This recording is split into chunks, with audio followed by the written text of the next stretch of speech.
لبيك اللهم لبيك لبيك لا شريك لك لبيك بسم اللہ الرحمن الرحیم۔ آج کے اس ویڈیو میں ہم احرام کے طریقے کے بارے میں تفصیلاً بتائیں گے۔ احرام کے بارے میں جاننے سے پہلے یہ بات جاننا ضروری ہے کہ احرام باندھنے کے لیے خاص اوقات ہیں اور خاص جگہ ہیں جس کو میقات کہا جاتا ہے۔ وہ جو خاص وقت ہے اس کو میقات زمانی کہا جاتا ہے، اور وہ جو خاص جگہ ہے اس کو میقات مکانی کہا جاتا ہے۔ میقات زمانی عمرے کے لیے تو جو احرام باندھنے کا وقت ہے وہ پورا سال ہے۔ پورے سال میں آپ کسی بھی وقت عمرے کے لیے احرام باندھ سکتے ہیں، سوائے جو حج کے ایام ہیں 8 ذی الحجہ، 9 ذی الحجہ، 10، 11 اور 12۔ ان ایام میں عمرے کے لیے احرام باندھنا مکروہ تحریمی ہے۔ اس کے علاوہ سال میں کسی بھی وقت احرام باندھا جا سکتا ہے۔ حج کے احرام کے لیے جو حج کا احرام ہے اس کے لیے بھی خاص وقت ہے۔ وہ یہ ہے کہ حج کا احرام عام طور پہ تو ہم حج کے قریب ہی باندھتے ہیں، لیکن اگر کوئی آدمی حج سے پہلے احرام باندھنا چاہتا ہے، یا پرانے زمانے میں جس طرح کئی مہینے حج کا سفر ہوتا تھا تو لوگ بہت پہلے سے احرام باندھتے تھے، تو حج کا احرام بھی شوال کے مہینے سے باندھا جا سکتا ہے۔ شوال کے مہینے سے پہلے حج کا احرام نہیں باندھا جا سکتا ہے۔ شوال، ذی القعدہ اور ذی الحجہ، ان ایام میں حج کا احرام باندھا جا سکتا ہے۔ یہ اس کے لیے وہ فکس وقت ہے جس میں حج یا عمرے کا احرام باندھا جا سکتا ہے۔ پھر ایک خاص جگہ ہے جس سے احرام باندھا جاتا ہے، جس کو میقات مکانی کہا جاتا ہے۔ لیکن میقات مکانی کو جاننے سے پہلے یہ بات ذہن میں رکھنی چاہیے کہ جو بیت اللہ ہے وہ تو ایک چوکور تعمیر ہے، اس کو بیت اللہ کہا جاتا ہے، کعبہ کہا جاتا ہے۔ اس کے پاس جو خالی جگہ ہے، جو صحن ہے جس میں لوگ طواف کرتے ہیں، اس کو مطاف کہا جاتا ہے۔ اس کے ارد گرد جو مسجد ہے اس کو مسجد حرام کہا جاتا ہے۔ مسجد حرام سے آگے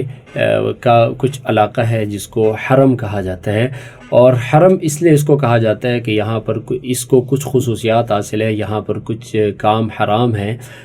چاہے وہ آدمی حالت احرام میں ہو یا نہ ہو۔ مثال کے طور پر یہاں پر اس آگ کو، اس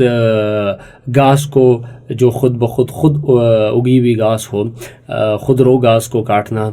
حرام ہے۔ اسی طرح یہاں کسی جانور کا شکار کرنا یا اس کو چھیڑنا حرام ہے، اس لیے اس کو حرم کہا جاتا ہے۔ اور یہ کعبۃ اللہ، بیت اللہ کی تعمیر کے بعد حضرت جبریل امین کے کہنے پر خود حضرت ابراہیم علیہ السلام نے اس کی نشاندہی کی تھی، جو کہ کعبہ کے چاروں اطراف میں کچھ خاص نشانات ہیں، اور بیت اللہ سے ان سب کا فاصلہ ایک نہیں ہے بلکہ وہ مختلف اطراف میں ہیں۔ اور فتح مکہ کے دن حضور اکرم صلی اللہ علیہ وسلم نے ایک صحابی حضرت تمیم ابن اسد رضی اللہ عنہ کو حدود حرم کی علامات کی تجدید کا حکم فرمایا تھا، اور انہوں نے اس کی تجدید فرمائی۔ اس کے بعد مسلمان خلفاء بار بار اس کی تجدید فرماتے گئے، اور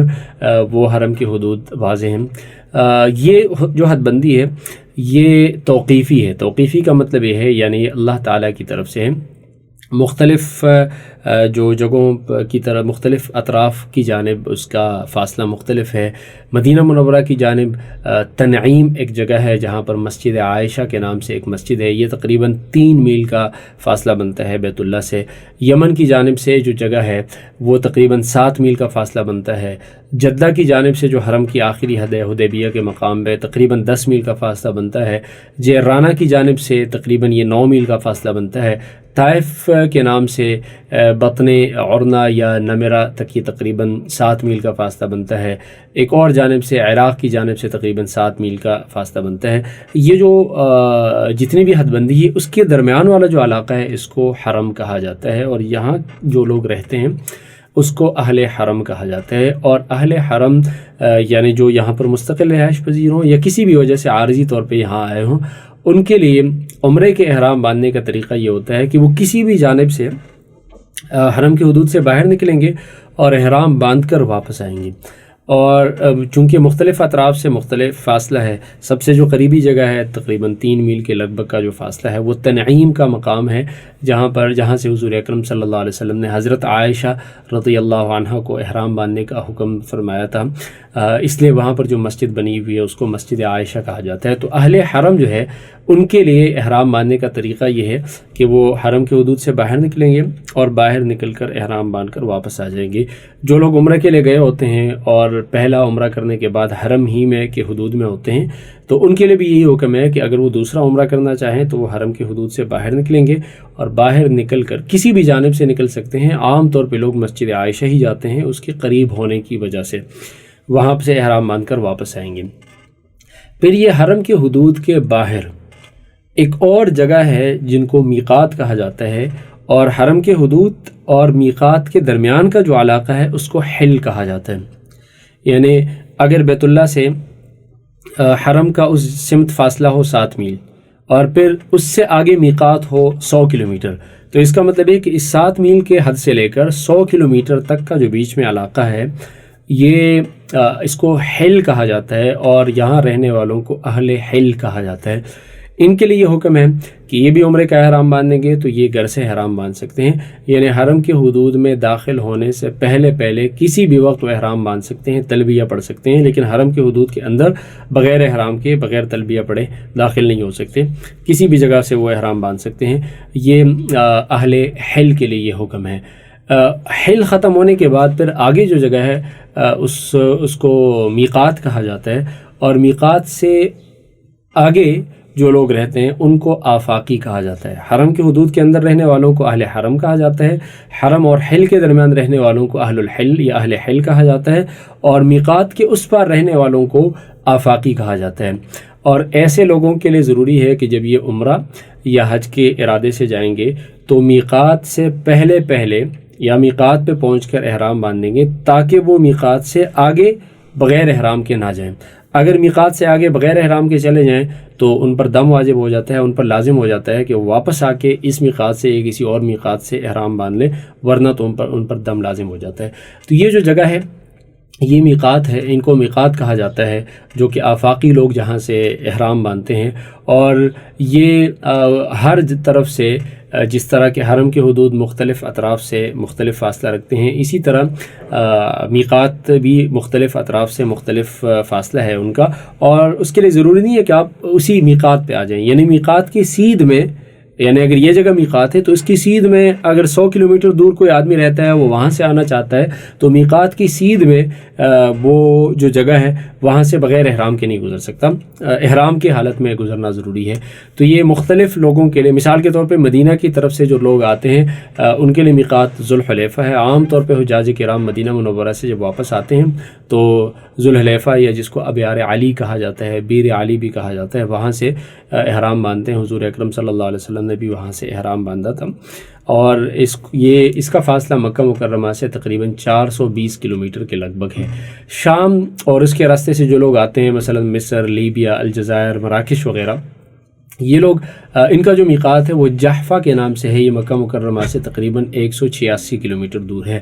اہل نجد اور اس طرف سے بحرین، قطر، دمام، ریاض کے طرف سے جو لوگ آتے ہیں ان کے لیے میقات قرن المنازل ہے، جس کو السیل الکبیر کہا جاتا ہے۔ مکہ مکرمہ سے تقریباً 78 کلومیٹر اس کا فاصلہ ہے۔ یمن اور اس کی طرف سے لوگ جو آنے والے ہوتے ہیں، جس میں بر صغیر ہندوستان، پاکستان، بنگلہ دیش کی طرف سے جو لوگ آتے ہیں، ان کے لیے میقات یلملم ہے، جس کو سعدیہ کہا جاتا ہے۔ مکہ مکرمہ سے اس کا فاصلہ تقریباً 120 کلومیٹر ہے۔ عراق اور اس کی طرف سے جو لوگ آتے ہیں تو اس کے لیے میقات جو ہے اس کو ذات عرق کہا جاتا ہے۔ مکہ مکرمہ سے اس کا فاصلہ 100 کلومیٹر ہے۔ گویا سب سے دور جو میقات پڑتا ہے وہ مدینہ منورہ سے آنے والوں کے لیے 420 کلومیٹر کا فاصلہ ہے۔ تو آفاق کے اندر جو لوگ رہتے ہیں ان کے لیے ضروری ہے کہ وہ میقات سے گزرنے سے پہلے انہوں نے احرام باندھا ہو، اور احرام باندھے بغیر وہ وہاں سے نہیں جا سکتے۔ احرام اس خاص ہیئت کا اور اس خاص سٹیٹس کا نام ہے کہ جس میں آدمی کے لیے بہت سارے کام حرام ہو جاتے ہیں، اور یہ انتہائی افضلیت والا عمل ہے۔ حضرت عبداللہ بن مسعود رضی اللہ عنہ کی روایت ہے، حضور اکرم صلی اللہ علیہ وسلم نے ارشاد فرمایا کہ جو آدمی حالت احرام میں ایک دن گزارتا ہے، کوئی مومن، تو سورج اس کے گناہوں کو ساتھ لے کر ڈوب جاتا ہے۔ یعنی اس ایک دن کے احرام کی حالت میں گزارنے کی وجہ سے اس کے سارے گناہ معاف ہو جاتے ہیں۔ تو اس سے احرام بہت افضل عمل ہے۔ اس کا ایک خاص طریقہ ہے، اس طریقے سے احرام باندھنا چاہیے۔ اس کا طریقہ یہ ہے کہ سب سے پہلے احرام سے پہلے آدمی پاکی حاصل کر لیں، ناخن وغیرہ کاٹ لے، اس کے بعد جسم پر جو اضافی بال ہیں اس کو صاف کر لیں، سنت کے مطابق غسل کر لیں۔ صرف وضو کرنا بھی کافی ہے، لیکن احرام کے لیے غسل کرنا یہ سنت ہے۔ احرام کے لیے 2 سفید چادریں جو سلے ہوئے نہ ہوں، یعنی جسم کی ہیئت کے مطابق سلے ہوئے نہ ہوں، ایسے 2 عام چادریں لینی چاہیے۔ ایک سفید چادر جو ہے اوپر اوڑھنے کے لیے، اور ایک سفید چادر ناف کے اوپر تہبند کے طور پہ استعمال کرنے کے لیے ایسے لینی چاہیے کہ اس میں ٹخنے کھلے رہیں، اور انہی 2 رکعات میں نفل نماز ادا کریں، اور اس کے بعد عمرہ کرنے کی نیت کر لیں، اگر آپ حج تمتع کے لیے جا رہے ہیں یا صرف عمرہ کے لیے جا رہے ہیں، یا اگر آپ حج کے لیے جا رہے ہیں تو حج کی نیت کریں گے، اگر آپ حج قران کے لیے جا رہے ہیں تو عمرے اور حج دونوں کی نیت کریں گے۔ اپنے الفاظ میں دعا مانگ سکتے ہیں کہ اللہ میں عمرے کا ارادہ کرتا ہوں، اس کو میرے لیے آسان فرما اور میری طرف سے قبول فرما۔ عربی میں بھی دعا مانگنا چاہیں اللہم انی ارید العمرۃ فیسرھا لی وتقبلھا منی۔ اس کے بعد 3 دفعہ قدر بلند آواز سے تلبیہ پڑھنا چاہیے، لبیک اللہم لبیک لبیک لا شریک لک لبیک ان الحمد والنعمت لک والملک لا شریک لک، کہ اللہ میں حاضر ہوں، میں حاضر ہوں۔ ہم اللہ کے بارگاہ میں بار بار اپنی حاضری کا بتلاتے ہیں، اور وہ اللہ تعالیٰ کی طرف سے حضرت ابراہیم علیہ السلام نے جو بیت اللہ کی زیارت کرنے اور حج کے لیے آنے کی دعوت گویا تمام انسانوں کو دی تھی، ہم اپنی طرف سے گویا اللہ تعالیٰ کو یہ بتا رہے ہوتے ہیں کہ اللہ آپ کی پکار پر ہم حاضر ہیں۔ احرام کے بعد یعنی جو ہم نماز وغیرہ پڑھنے کے بعد تلبیہ جب پڑھ لیتے ہیں تو تلبیہ پڑھنے کے ساتھ ہی احرام کی ساری پابندیاں وہ شروع ہو جاتی ہیں، اور اس کو بار بار پڑھنا چاہیے۔ اس کی فضیلت یہ ہے کہ حضرت سہل ابن سعد رضی اللہ عنہ ارشاد فرماتے ہیں کہ جب بھی کوئی مسلمان تلبیہ پڑھتا ہے تو اس کے دائیں اس کے بائیں جتنے بھی پتھر ہیں، جو درخت ہیں، جو ڈھیلے ہیں، یہاں تک کہ زمین کے آخری کونے تک، یعنی جہاں پر حاجی ہے اس سے لے کر آخری کونے تک دائیں اور بائیں یہ ساری کی ساری چیزیں اس کے ساتھ تلبیہ، مشرق سے لے کر مشرق اور مغرب تک اس کے ساتھ یہ تلبیہ، یہ ساری چیزیں تلبیہ پڑھتی ہیں۔ حضور اکرم صلی اللہ علیہ وسلم سے ایک اور حدیث میں وارد ہے، حضرت ابوبکر صدیق رضی اللہ عنہ کی حدیث ہے، حضور صلی اللہ علیہ وسلم سے پوچھا گیا کہ سب سے بہترین عمل کیا ہے؟ حضور نے ارشاد فرمایا العج والثج، یعنی تلبیہ میں آواز بلند کرنا ہے اور اللہ کے لیے خون بہانا ہے، تو اس لیے خوب بلند آواز سے اس کو پڑھنا چاہیے اور اس کا بار بار اہتمام کرنا چاہیے۔ اسی طرح حضرت ابو ہریرہ رضی اللہ عنہ کی روایت ہے، فرماتے ہیں کہ جب بھی کوئی آدمی تکبیر یا تلبیہ کہتا ہے اور اس میں اپنی آواز اونچی کرتا ہے تو اس کو بشارت دی جاتی ہے۔ صحابہ کرام نے پوچھا کہ اللہ کے رسول صلی اللہ علیہ وسلم کیا جنت کی بشارت دی جاتی ہے؟ حضور نے ارشاد فرمایا کہ ہاں، جنت کی بشارت دی جاتی ہے۔ جب یہ تلبیہ آپ پڑھ لیتے ہیں، یعنی صرف احرام باندھنا کافی نہیں ہے، احرام باندھنے کے بعد جب آپ، اور صرف نیت بھی کافی نہیں ہے، احرام باندھنا، نیت کرنا، اور اس کے بعد جب آپ تلبیہ باقاعدہ پڑھ لیتے ہیں تو پڑھنے کے بعد آپ حالت احرام میں داخل ہو جاتے ہیں، اور اس میں بہت سارے کام جو پہلے جائز تھے وہ ناجائز ہو جاتے ہیں، جس کا آگے ہم تذکرہ کریں گے۔ لیکن یہ بات ذہن میں رہے کہ وہ احرام باندھنے کے بعد وہ پابندیاں شروع ہوتی ہیں، اس لیے جب تک آپ نے تلبیہ نہ پڑھا ہو تو آپ خوشبو لگا سکتے ہیں، بلکہ اس احرام کی چادر میں بھی خوشبو لگا سکتے ہیں، اور خوشبو لگانا سنت ہے۔ جب آپ نے تلبیہ پڑھا اس کے بعد خوشبو نہیں لگا سکتے، لیکن تلبیہ پڑھنے سے پہلے آپ ان چادروں میں خوشبو لگا سکتے ہیں، اور اس لیے تلبیہ پڑھنے سے پہلے صابن، اسی طرح خوشبو والا صابن، اسی طرح کنگھی، تیل وغیرہ کسی بھی چیز کا استعمال کر سکتے ہیں۔ عورتوں کے احرام کے لیے کوئی خاص لباس نہیں ہے، خواتین غسل سے فارغ ہو کر عام لباس، بالکل سلے ہوئے کپڑے پہن سکتی ہیں، صرف یہ ہے کہ چہرے سے کپڑا ہٹا لیں، اس لیے کہ چہرے کا پردہ پھر حالت احرام میں نہیں کیا جا سکتا۔ لیکن یہ بات ذہن میں رہے کہ خواتین کے لیے حالت احرام میں چہرہ چھپانا الگ چیز ہے اور چہرے پر کپڑے کا ہونا الگ چیز ہے، یعنی چہرے کے اوپر کپڑا نہیں آ سکتا لیکن بے پردگی جائز نہیں ہے، تو اس سے اس کا اہتمام ایسا کرنا چاہیے کہ چہرے کے اوپر کپڑا نہ لگے لیکن خاتون کا پردہ بھی ہو تاکہ وہ نظر نہ آئے۔ اس کے لیے ایسی کوئی چیز سر کے سامنے لگا دی جائے کہ جس سے سر کے اوپر سے کپڑا بھی نیچے آ رہا ہو، بے پردگی بھی نہ ہو اور چہرے کے اوپر کپڑا بھی نہ لگے، تو اس لیے چہرہ کھول کے پھر نیت کر کے آہستہ آہستہ سے تلبیہ خواتین کہیں گی، آہستہ زور سے خواتین کو تلبیہ پڑھنا مناسب نہیں ہے، اور اس لیے ایسے ہی صورت اختیار کرنا چاہیے کہ پردہ بھی ہو جائے اور احرام کی پابندی پر عمل بھی ہو جائے۔ اسی طرح سے ایک اور بات یہ ذہن میں رکھنی چاہیے کہ آج کل جب جہاز میں لوگ سفر کرتے ہیں تو کچھ ہی دیر میں یعنی چند گھنٹوں میں آدمی میقات پہنچ جاتا ہے، اور میقات میں اس بات کا بھی امکان ہوتا ہے، یا اگر آپ روڈ کے ذریعے سفر کرتے ہیں تو میقات میں ہو سکتا ہے کہ رش ہو، تو یہ بھی کیا جا سکتا ہے کہ آدمی گھر کی روانگی سے پہلے ہی ان تمام چیزوں کا اہتمام کرے۔ میقات پر یا میقات پر پہنچ کر پھر جہاز میں اگر یہ سارے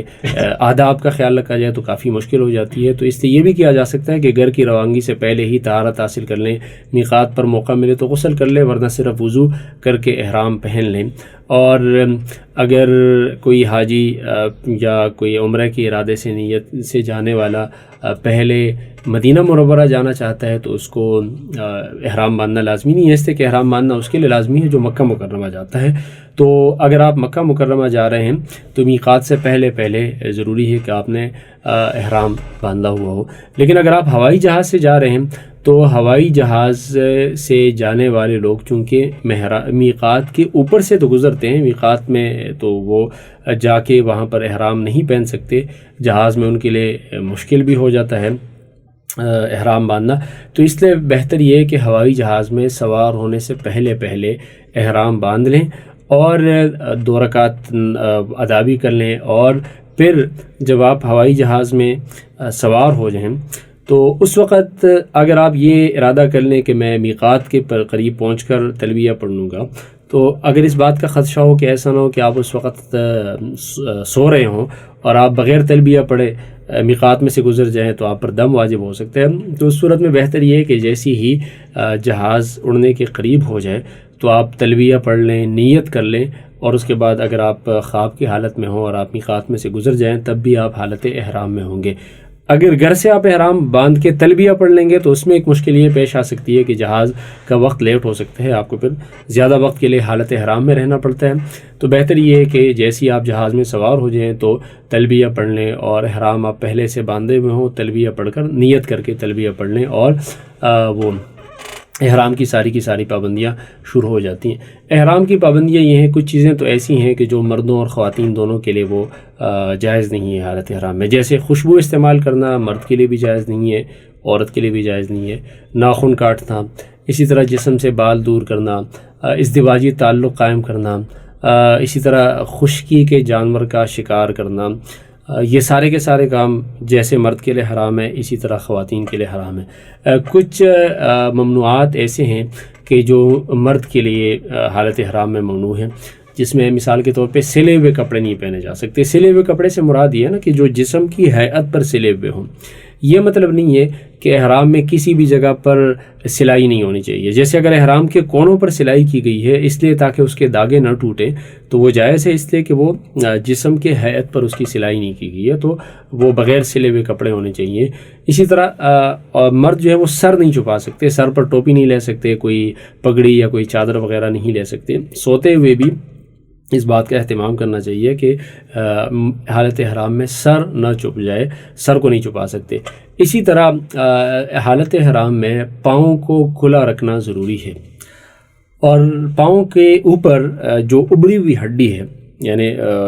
پاؤں کی انگلیوں سے اوپر جو ابری ہوئی ہڈی ہے اس کو خالی رکھنا ضروری ہے، اس کو پاؤں کے اوپر جو ابری ہوئی ہڈی ہے اس کو نہیں چھپا سکتے۔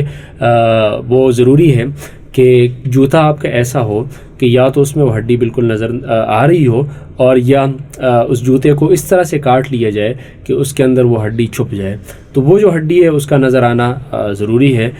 جو پیچھے ٹخنے ہیں یا جو ایڑی ہے اس کا بھی نظر آنا چاہیے، لیکن اگر وہ کوئی جوتے ایسے ہیں کہ جس میں ٹخنوں کے اوپر سے جو والی جو جگہ ہے وہ چھپی ہوئی ہے تو اس سے دم واجب نہیں ہوتا، لیکن بہتر یہ ہے کہ ایسے جوتے پہنے جائیں کہ جس میں پیچھے ٹخنے اور اسی طرح ایڑی اور پاؤں کی ابری ہوئی ہڈی یہ ساری کی ساری چیزیں نظر آ رہی ہوں۔ لیکن اگر بہت زیادہ سفر کی وجہ سے ایسے جوتے میں سفر کرنا مشکل ہو تو ایسا جوتا بھی لیا جا سکتا ہے کہ جس میں پیچھے کی طرف سے ٹخنے کے اوپر جوتے کا کچھ حصہ ہو،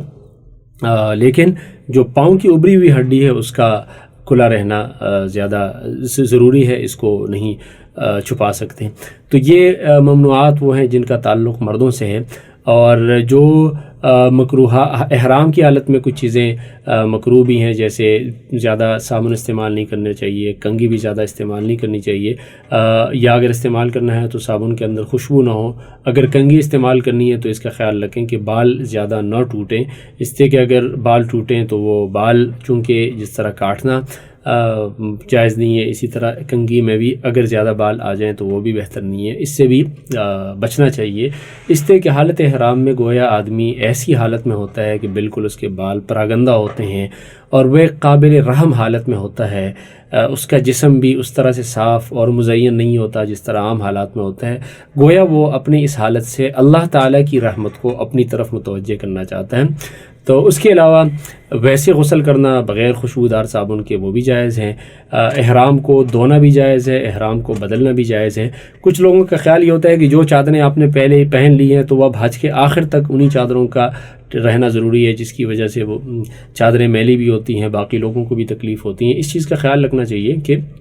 وہ چادر جو ہے وہ آپ اس کو بدل لیں یا اس کو دھو لیں اگر وہ چادریں میلی ہو چکی ہیں۔ اس کے علاوہ اسی طرح انگوٹھی کا، گھڑی کا، چشمے کا، بیلٹ کا، چھتری وغیرہ کا استعمال کرنا جائز ہے، اور احرام کے اوپر کوئی اور کمبل وغیرہ اوڑھ کے بھی